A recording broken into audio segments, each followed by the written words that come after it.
Today I am going to discuss clinical features of gout. Clinical features of gout.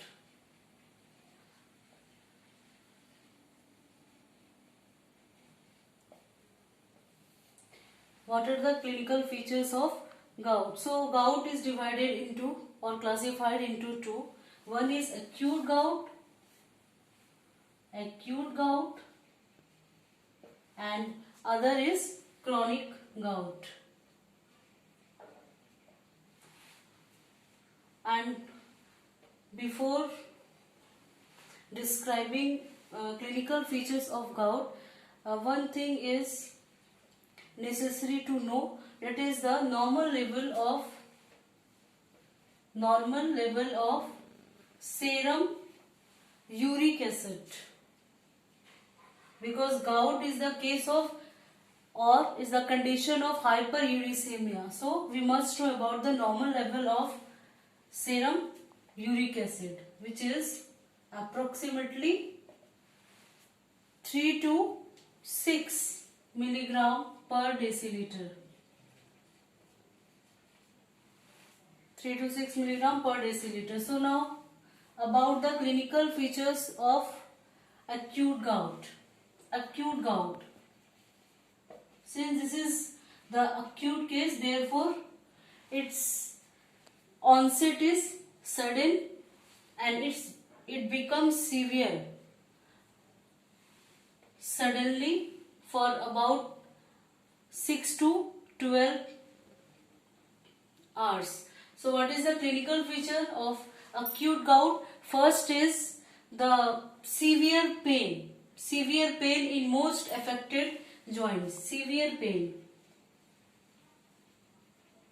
and due to its severity it is described as worst pain ever. Second is marked swelling in affected joints. Third is overlying skin becomes red and shiny.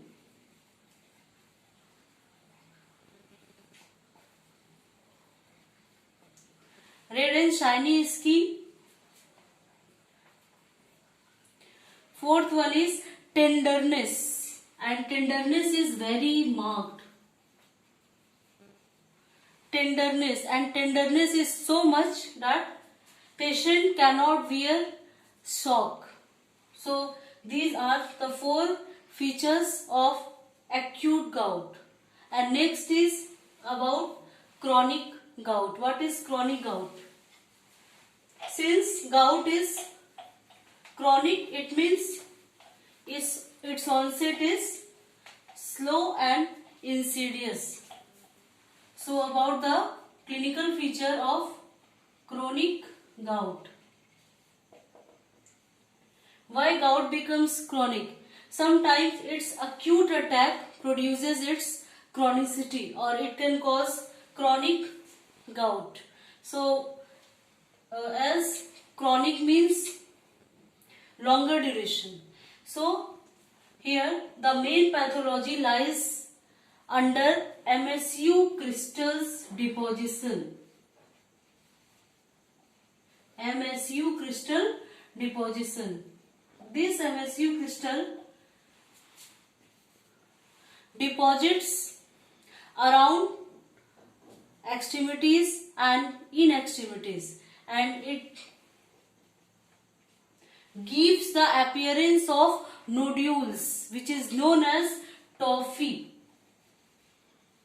And this is the diagnostic feature of chronic gout, this tophi is nothing but collection of MSU crystals in and around extremities. And its clinical feature is based on the features of tophi. So sometimes this tophi is very much painful. So painful.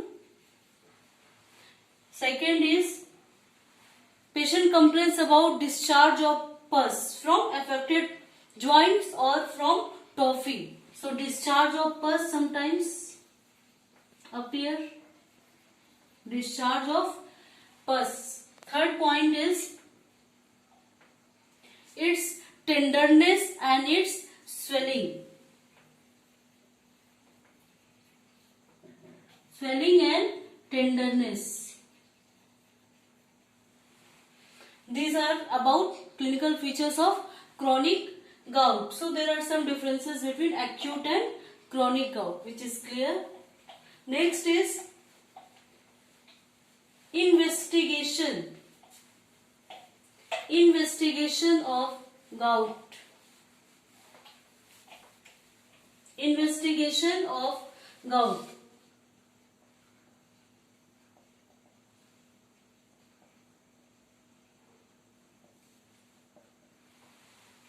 Only hyperuricemia cannot confirm the case of gout. There are some other investigations which are also required to confirm the case of gout along with blood serum uric acid measurement.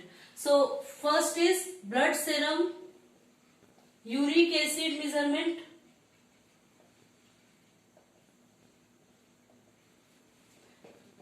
Second is lipid profile. Third is blood sugar, fasting blood sugar.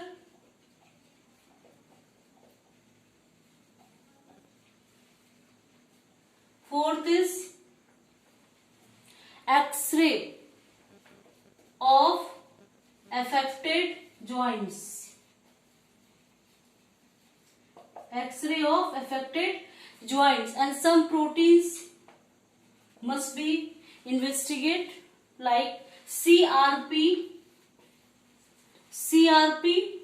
Next is neutrophil count, so TLC and DLC, and along with TLC and DLC, ESR is also required.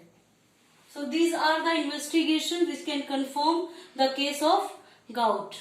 Now next is management of gout. How can we manage the case of gout? Management of gout, and its management depends on its pathogenesis. So management.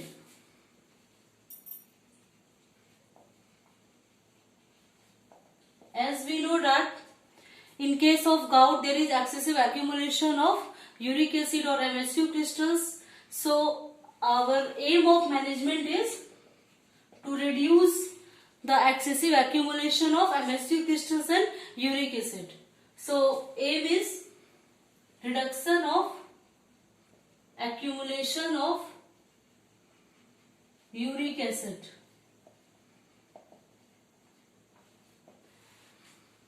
So the first management is we can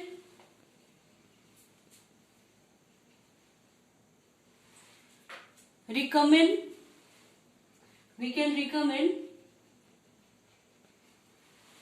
lower urate treatment, LUT. Lower urate treatment. Second, xanthine oxidase inhibitors are very useful because in the presence of xanthine oxidase, hypoxanthine converts into xanthine and xanthine converts into uric acid. So xanthine oxidase inhibitor. Recommendation of xanthine oxidase inhibitor. Third is if pain is very much severe, so joint aspiration, and it can produce instant relief. Joint aspiration. So this is all about the definition of gout, its clinical feature, investigations and management. So I will discuss in my further class.